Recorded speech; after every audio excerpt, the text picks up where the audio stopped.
Assalamu alaikum. Allah barakatu. Que la paix soit avec les nations du monde et que l'intelligence soit lumière en arc-en-ciel dans des esprits du monde, en toute alliance, en tout homme de bienveillance. Aujourd'hui, je viens partager avec vous le problème, pour certains, des divisions familiales. Et pour d'autres, ce n'est pas peut-être perçu pour eux comme un problème, mais plutôt une causalité. Je me présente, je suis Sion. Je suis Sion, père des Sionnais, fondateur de l'Esprit de Dieu Tout-Puissant en son apostolat, en ce 3e millénaire au centre de la terre. En ces termes, le salut sera à la montagne de Sion. C'est pourquoi c'est le salut que j'apporte. Parce que le salut est universel et diversifié selon les individus et leur tempérament. Et ce même salut se découle dans les communautés, les peuples, les nations et les mares, les biologies et les naturalismes des uns et des autres. C'est à cet effet qu'il me semble judicieux, en ce jour, de partager arc-en-ciellement le propos des divisions familiales.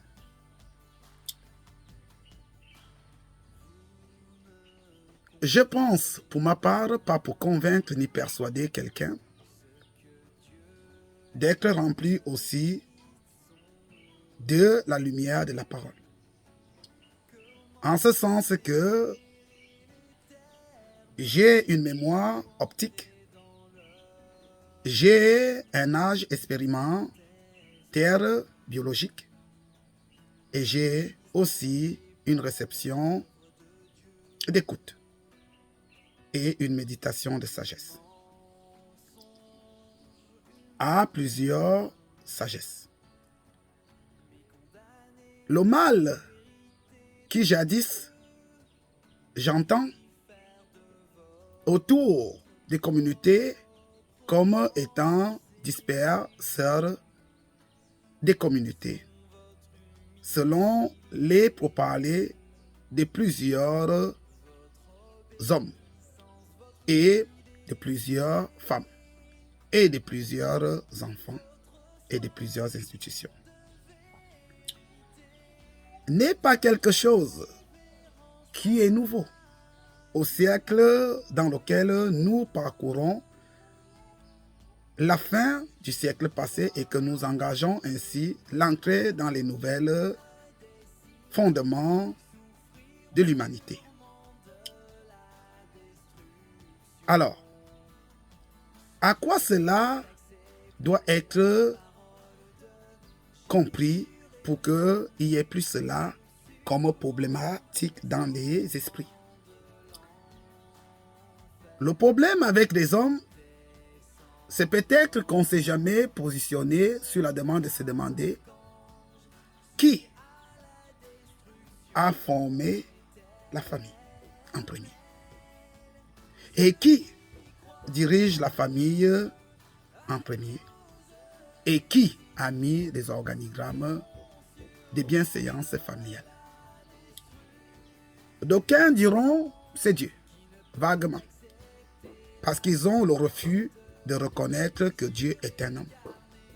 Parce que lorsqu'on leur demandera à quelle année Dieu a formé votre famille, beaucoup seront incapables de dire comment ils ont été formés.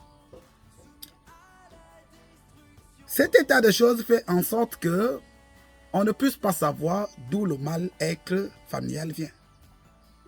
Alors on cherche des boucs émissaires, on peut accuser X ou bien Y, tempérament manifestatrice naturelle, comme étant la causalité de la déchéance des liens familiales. Mais j'aime à demander aux uns et aux autres, où est passé cet autel Dieu, fondateur de votre famille? Et comment s'appelle le nom qui porte ainsi les œufs en ADN de cordon ombilical du destin de votre famille? Et où est la mémoire des manifestations, des paroles, de conseils et de la page, la feuille de route de votre famille? Parce que plusieurs ont tendance à se vanter d'une famille et certains ont tendance à se méprendre de leur position dans une famille. Ce qui fait en sorte que le mal que jadis, qui peut être notifié dans une famille, a tendance à se cacher en des personnes même qui notifient ce mal. Lorsqu'une famille est formée, elle est formée de la loi et de la grâce. Il y a un patriarche fondateur et il y a ainsi une matriarche fondatrice. Ce sont ces deux autels qu'on appelle alpha et oméga parce que tout ce qui va découler selon la période de la durée de la croissance de cette famille à la multiplication de leurs essences de fécondité et des attributs d'occupation territoriale naturelle vient de ces deux arbres, de la connaissance du bien et du mal. J'ose aimer rappeler aux uns et aux autres que la Bible n'est pas un livre comme tous les autres pour ceux qui savent savoir ce qui est dedans et qui ne font pas des Écritures une valeur absolue sur l'homme qui est maître des Écritures. Alors pour cela, la Bible est vraiment un livre de bien pour l'édification d'une famille, au bien des hommes, au bien personnellement. À cela, nous devons comprendre que le Dieu dont on dit qu'il a formé notre famille a été au milieu de nous dans un organigramme fondateur. De ce sens que il a été le patriarche, la loi, de la branche familiale dans laquelle nous nous disons appartenir. Et la grâce a été ainsi la reine fondatrice de cette branche familiale comme arbre de connaissance du bien et du mal. Ça veut dire sacrifice. Parce que beaucoup ne savent pas que lorsqu'on dit bien et le mal, on parle ici du sacrifice qui n'est pas agréable pour Dieu. Parce que dans la famille, souvent des femmes sont perçues comme des sacrifices.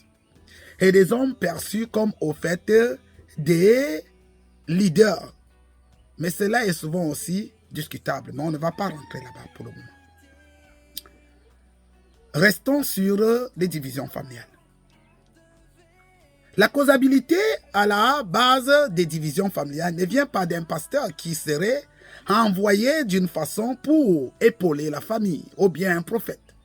Ça vient des mentalités, des mécompréhensions historiques, des mémoires de connaissances, de l'essence de provenance de cette famille à leur racine de genèse. Votre famille a été formée sur la base de peut-être Édouard. C'est lui qui était le père. Édouard, peut-être Édouard Nguema, ou bien Nguema Mintougou, peut-être. La mère s'appelait peut-être Suzanne Mba, peut-être, ou bien Suzanne Minko. Vous avez pris délibérément la décision, parce que n'étant plus là, de ne plus respecter la nomination identificatrice de l'attribut de ces deux organigrammes notoires, qui sont ainsi Nguema et Suzanne. Alors, vos enfants commencent à porter des noms d'alliance extérieure. Est-ce que vous vous rendez compte que si vous prenez un omelette qui vient d'un œuf qu'on a dû casser, cet œuf-là n'a plus la coquille. C'est déjà un liquide et par conséquent n'est plus conservé. Ça veut dire que la coquille ne protège plus le liquide intérieur qui lui est fragile. Alors, si on met l'oignon dedans, l'odeur de l'œuf commence à changer. Alors, toi, tu t'appelais un bas. Tu as décidé de ne plus t'appeler un bas et tu te fais appeler aujourd'hui Jean-Édouard. Alors que la provenance cellulaire, sanguine, mentale, cérébrale, tout ce que tu as à l'intérieur vient de son origine du jardin d'Éden, le fondateur de votre famille. Mais à cause d'une alliance maritale, vous avez changé les principes des racines mères. Alors, véritablement, pensez-vous que l'homme n'est que chair? Mais avant que tu ne sois chair, tu viens bien d'un autre homme. Ça veut dire avant que tu ne sois couvert de grâce, en ta chair de grâce, tu es d'abord ainsi une sécrétion dans un homme qui vit en lui pendant tout le temps qu'il existe avant de te injecter comme support dans une grâce pour ainsi faire ton expérimentation humaine. Alors, beaucoup ont tourné dos à ce don qu'ils étaient censés tenir sacré. Sur la base de la mondialisation, sur la base de le monde nouveau, sur la base de toute forme de concept d'esprit créé par toutes sortes de provenances et d'esprit. Ce qui fait en sorte que lorsque un dit A, l'autre va te dire le A là en une autre langue. Alors même s'il utilise la même sonorité que toi, vous n'avez pas la même portée de ce A. Essayez-vous de vous imaginer que les Sillonnais parlent d'autre chose comme source de leur origine que le Sillonnais.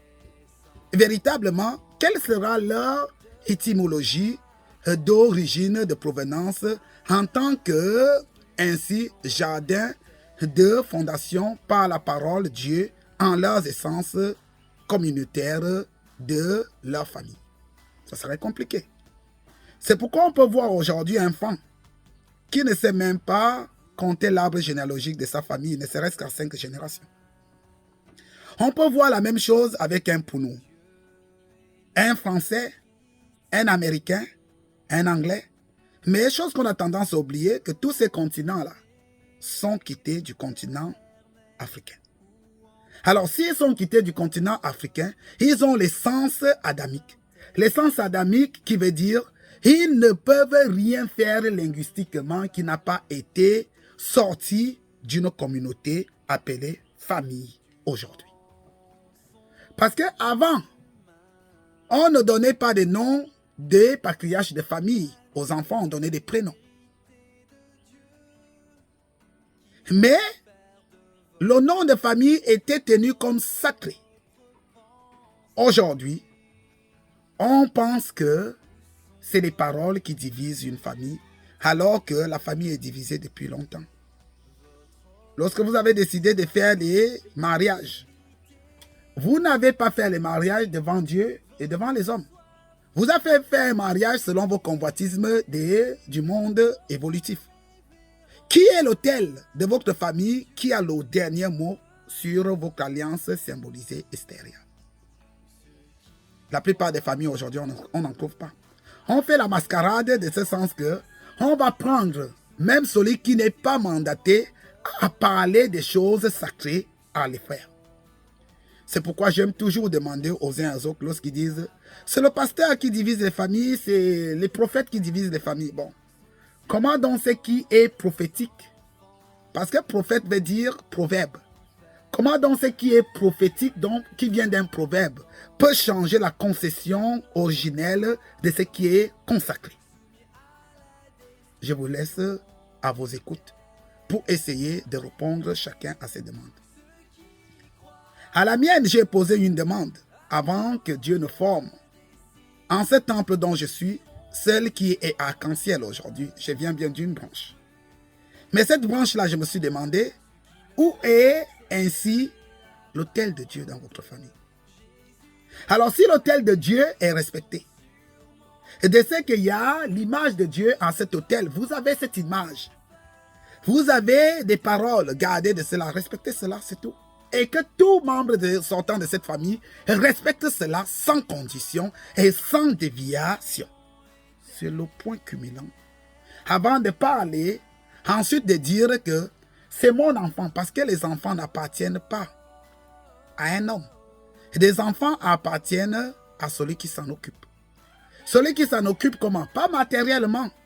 Qui met des choses qui sont concessives pour une population, pour un pays, comme on peut le dire aujourd'hui, ou pour le maintien de l'obéissance à l'essence de la parole, pour le maintien d'une famille soudée. Mais aujourd'hui, nous trouvons des personnes qui se vantent des biologies d'une famille comme si c'était pour eux. Et cela passe comme si c'est normal. Mais, regrettablement, c'est bien les intellectuels, hein, doctrinalement parlant, pas des intellectuels spirituellement parlant ou positionnés naturellement. Parce que la spiritualité n'a pas besoin d'une doctrine. La spiritualité est un don. C'est une demeure de faisabilité des choses naturelles. Qui arrive à ce don, cela a été programmé avec. C'est pourquoi le Jésus, même le Nazarien, que certains peuvent se vanter des Écritures, sans faisabilité de contextualisation du document et de la vérification, de l'authentification du document, peuvent se vanter les uns les autres d'en faire partie de sa famille. Ils n'ont pas pu remarquer qu'il y a un arbre généalogique d'histoire écrite sur la famille de Jésus. Alors, on a tous oublié cela. On a oublié que une famille est un arbre de chemin, vérité et vie, dont il y a 3 branches. Ces 3 branches-là, c'est les racines, le tronc et la tête. Dans le feuillage, les serments. Parce que certains appellent les serments branches. Les serments ne sont pas des branches. C'est une mauvaise traduction de celui qui ne sait pas de quoi il parle. Lorsqu'on parle des branches, on parle ainsi d'une connexion. Pour connecter les racines au serment, il faut une branche. Or, la branche est ainsi la verge la plus solide, c'est le tronc. Alors, toi, tu es devenu ainsi ce que tu es devenu par quel identifiant? Toutes les branches, lorsqu'elles veulent être branches, elles doivent être formées sur la base de la racine et sur la base de l'autel. Donc, ça veut dire ainsi de la vision. Patriotique. Parce que patriotique, pour les gens qui ne le savent pas, ça vient de patriarche. Et patriarche vient ainsi de ancien. Alors, aujourd'hui, nous pouvons trouver des personnes qui trouvent ça normal que dans une famille, on retrouve plusieurs branches et sans des racines. Or, s'il y a une branche, c'est qu'il y a une racine. Pourquoi les racines sont différentes? Avez-vous déjà vu des branches sortir d'une même souche être différentes? Et c'est ça qui égare et qui divise les familles. Parce que si les 2 autels qui ont été formés, l'autel de grâce et l'autel de la loi, dans votre famille, c'est les 2 sortes d'esprits de parole. Peu importe la branche qui doit venir se greffer, parce qu'on peut greffer les branches, doit accepter de porter la racine, d'être greffé à la racine, à la souche. Alors, si moi je veux, par exemple, épouser une branche, faire entrer dans ma famille une branche de Ngema alors que je m'appelle Mba. Alors, Ngema devrait accepter que ses enfants se font appeler Mba. Ngema, Mba. Ça veut dire que le début et la fin, c'est la même chose. Alors, vu que la souche s'appelle Jacqueline Mba, chose qui n'est pas déjà normale. Normalement, ça devait être Mba Jacqueline. à cause de l'autorité de la loi de l'homme qui a ainsi acheté un autre pouvoir pour joindre à son pouvoir naturel. Alors cet état de choses va faire en sorte que des enfants, peu importe les branches d'où ils viennent, ils doivent porter ainsi bas comme pilier de base et comme couverture de fin sur leur nom. Ça permettrait que personne ne puisse se vanter de quoi que ce soit. Parce qu'il y aura l'autorité, il y aura la consacration, dont la grâce et l'autorité seront respectées.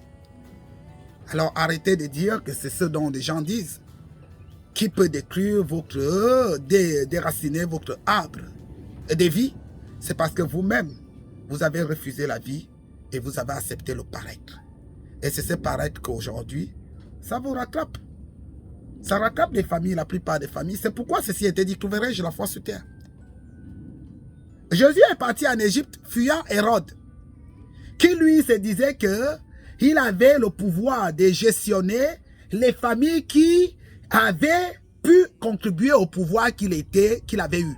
En ce sens que les Romains, ainsi, n'étaient pas encore arrivés là. C'était Hérode qui gérait. Mais Hérode ne fonctionnait pas selon la loi israélite des fondateurs de la nation, parce que c'était plusieurs familles qui avaient formé la nation juive. Et ces familles-là, il y avait une famille pure qu'on appelait ainsi Israël, qui elle avait conservé son histoire depuis des générations et des générations. C'est cette histoire-là qui faisait la fierté du peuple israélite. Mais lui, quand il arrive, il ne veut pas qu'il y ait une propagation de cette branche familiale qui a la connaissance universelle, parce qu'ils ont tellement conservé ce que la parole les avait inscrits depuis le départ. Pourquoi on peut dire le Dieu de nos pères, d'Abraham, d'Isaac et de Jacob. Mais est-ce que toi tu t'es fait appeler? Tu es de la branche de Jacob. Tu es de la branche d'Isaac. Tu es de la branche d'Abraham. Si même tu l'es par greffe. Mais est-ce que ta souche est la genèse d'Abraham, qui a existé il y a déjà près de 5000 ans ou 6000 ans de notre ère?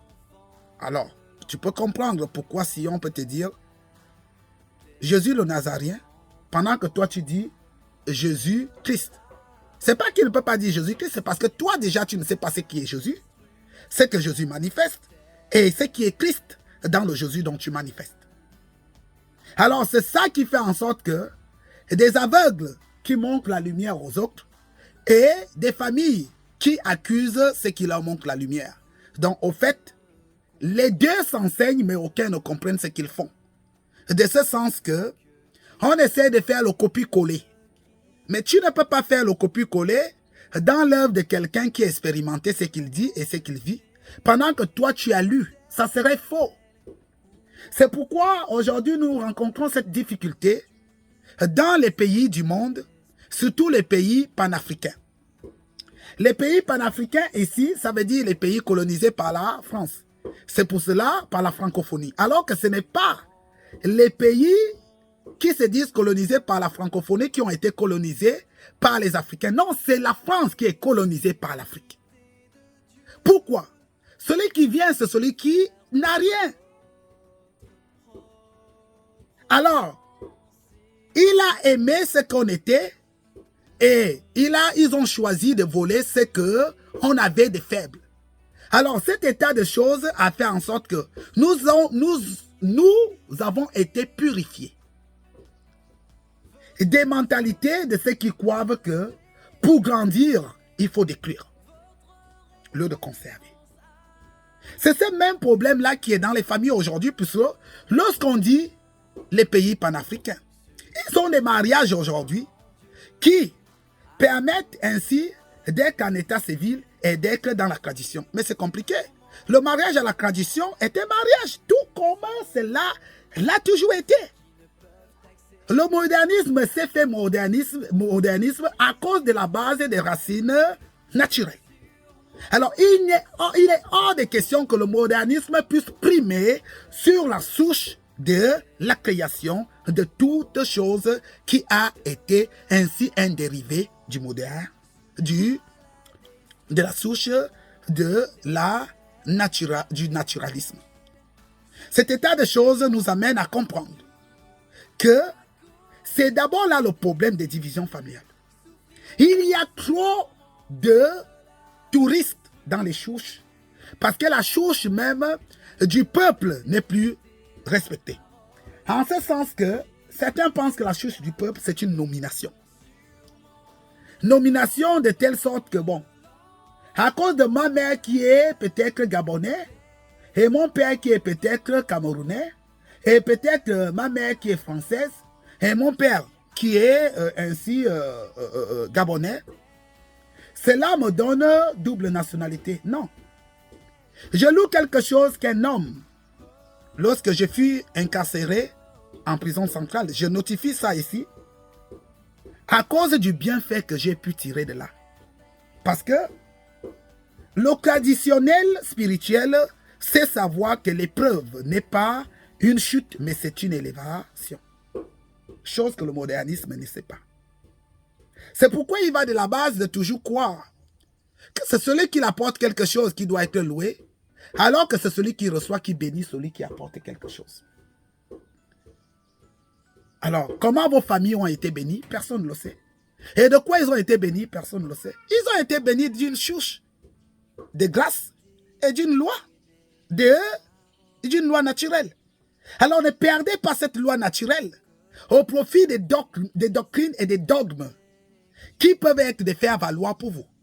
Tu es fan, mais tu trouves que tu ne peux pas enseigner les rites fan à ta branche familiale comme cela se faisait, sur prétexte qu'il y a les livres qui sont venus. Mais tes enfants vont pratiquer quoi? Est-ce qu'un livre peut porter tout le savoir ancestral d'une famille?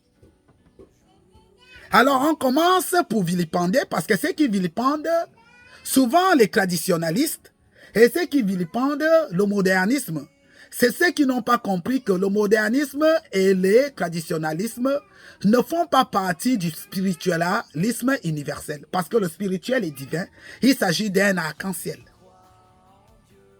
qui, elle, peut être foncé, peut être moins foncé. Alors, c'est un facteur dilutif, ce n'est pas un facteur conditionnel. Alors, on pense que parce que je suis fan et que j'arrive à apprendre un peu du Pounou, ou bien que j'épouse le Pounou, que mes enfants doivent ainsi parler Pounou. C'est un acquis. Ça ne veut pas dire que nous devons oublier que nous sommes fans. Si j'épouse une Pounou, la Pounou devrait porter le nom fan. Ça doit être quelque chose de réaliste avec ses parents. Parce que lorsqu'ils vont poser la dot, ils doivent savoir que cette chair, esprit qu'ils ont vomi, parce que lorsqu'on envoie un enfant en mariage, on le vomit de sa famille, c'est pourquoi il devient ainsi enfant de la nouvelle famille, adoptif par la branche des greffes. Alors il ne doit plus s'appeler, il ne doit plus porter un nom pour nous, comme Moussavou. C'est plus possible. Il ne doit plus avoir de Moussavou en lui. Il doit avoir dès lors la transformation de l'esprit. C'est pourquoi on dit toutes choses doivent être faites nouvelles. Alors lorsqu'on tisse les alliances familiales ou familiaux, nous devons aller à la recherche de la provenance. Parce qu'à la suite, ça risque d'être question d'un pouvoir financier ou d'un pouvoir biologique, pendant qu'on insultera le pouvoir spirituel, qui lui octroie ainsi la longévité et la croissance biologique naturelle. Parce que certains ont tendance à oublier que s'ils peuvent même enfanter, ce n'est pas à cause de ce qu'ils ont acquis comme finance ou bien comme argent, c'est à cause de la racine. Si la racine était stérile, c'est clair que la branche fécondatrice de cette famille, il y aura des stériles dans cette branche fécondative. Alors des enfants ne peuvent pas appartenir à celui qui les a faits. Et encore moins à ceux qui sont en vente, mais à ceux qui sont conservateurs de la chouche. et de le feuillage et qui connaissent tout ce qui est dans le tronc, donc dans la branche et les cernes. Alors dorénavant, je vous invite et je vous exhorte, pas pour convaincre qui que ce soit, parce qu'aujourd'hui on ne peut plus convaincre qui que ce soit. Ce qui est question d'aujourd'hui, il faut tout détruire, repartir à zéro. Il faut tout détruire. Alors c'est pourquoi ceci est dit, la foi que tu as, garde-la pour toi. Ça veut dire que la branche que tu as formée, nourris-la afin que plus jamais il y ait des transgressions dans cette branche, parce que tu es le Dieu de cette branche, un symbole de parole spirituelle. On n'a pas besoin d'un livre pour s'écouter et nous n'aurons pas besoin des Écritures pour se unir. On a juste besoin des esprits universels et pas des esprits de servitude et d'apeurement, parce qu'il y a des esprits apeurés. Il y a des esprits qui, eux, ils ont plaisir que à aimer être servi. Et ne cherchant pas à savoir quelle est la durée de l'esclavagisme. Parce qu'il y a une durée à toute chose. Il y a une durée à toute chose. Les familles doivent savoir ça. Ça serait déjà un bienfait de savoir que bon, moi, je suis de telle famille, mais j'appartiens à la famille universelle. Et cette famille universelle est sur terre aujourd'hui, elle s'appelle les enfants de Dieu. Les fils et filles de Sion. Parce que sur cette vidéo, vous pouvez voir Sion. C'est un arc-en-ciel. J'ai eu à rencontrer certaines personnes, une grande personnalité, que je vais taire le profil de manifestation, en code sacré. Parce que dans la transmission, il y a aussi le secret. Ce secret-là est la conservation de l'héritage de la famille qui est mis en manifestation parce qu'un homme représente toujours une famille. Alors ce dernier va me dire, lorsque je vais pouvoir lui parler, que l'amour est arc-en-ciel. Il va me dire, mais le drapeau arc-en-ciel renvoie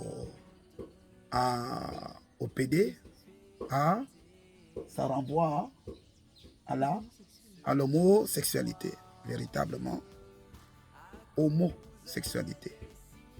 Ça vient de l'homonymité, on peut associer cela si on se base sur la sonorité.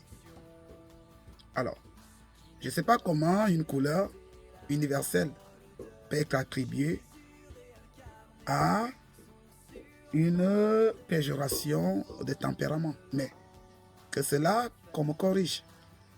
Quelque chose de naturel, comment ça fait pour être ainsi marginalisé? C'est pourquoi je me dis à certains, lorsqu'on dit le mal, il dit non, ne me souhaite pas le mal. Bon, d'accord, dans ce cas, sans les ténèbres, il n'y a pas de lumière. Voici la faisabilité que tu dois savoir. Mais la lumière, elle est universelle. Ça veut dire qu'au fait, elle peut luire dans les ténèbres, mais elle ne fait pas partie de conditionnement, un positionnement selon l'éthique de l'intelligence, mais selon l'universalité absolue. C'est pour cela, ces choses, certains ont tendance à les oublier, ou bien à les méconnaître, ou bien à les régner. Mais quoi que cela soit, famille, comme on peut le dire, oye. Oye, c'est pour dire que, qu'il en soit ainsi. Ce dont tu veux, c'est ce dont on te donne. Ce dont tu reconnais, c'est ce dont tu manifestes, c'est ce dont tu portes, c'est ce dont tu subis. Si donc tu estimes que tu vas arriver en transformant ce qui n'est pas transformable et en le reconnaissant dans ce qui n'est pas reconnaissable, bien, loué soit ton intelligence, vu que d'autres en utilisent leur faculté, donc intellectuelle, à d'autres bienséances. Alors, cet état de choses fait en sorte que lorsque on va dire c'est de l'homosexualité pour une couleur, ça veut dire que lorsque on va créer un t-shirt de couleur arc-en-ciel et que quelqu'un va le mettre, c'est forcément quelqu'un d'un tempérament homonyme sexuel. C'est assez compliqué. Et vous voyez, de telles personnes occupent des lieux très hauts, très hauts souvent. Alors, ce n'est pas la fonction qu'ils occupent qui est un problème. Cela les a été donné par les êtres de lumière. De telle sorte que les êtres de lumière ne sont pas ceux qui aiment être vus haut. Ils ont le contentement en toute situation, en toute chose. C'est pourquoi certains se vantent d'être des pasteurs et d'autres contestent qu'ils sont des pasteurs. Quoi qu'il en soit, s'il n'y avait pas eu un pasteur, aurais-tu contesté le pasteur? Ils n'ont pas cette connotation d'illumination. Bon, malheureusement, c'est des titres, c'est des vêtements. Dans la conception des facultés adaptatives, spirituelles, du divin que nous sommes, à des apostolats naturels d'expérimentation. Celui qui peut comprendre ça. Oh yeah. Alors, soyez bénis. Si on a pour Dieu Tout-Puissant en sa création, que l'éclairage soit avec tous. Bonté.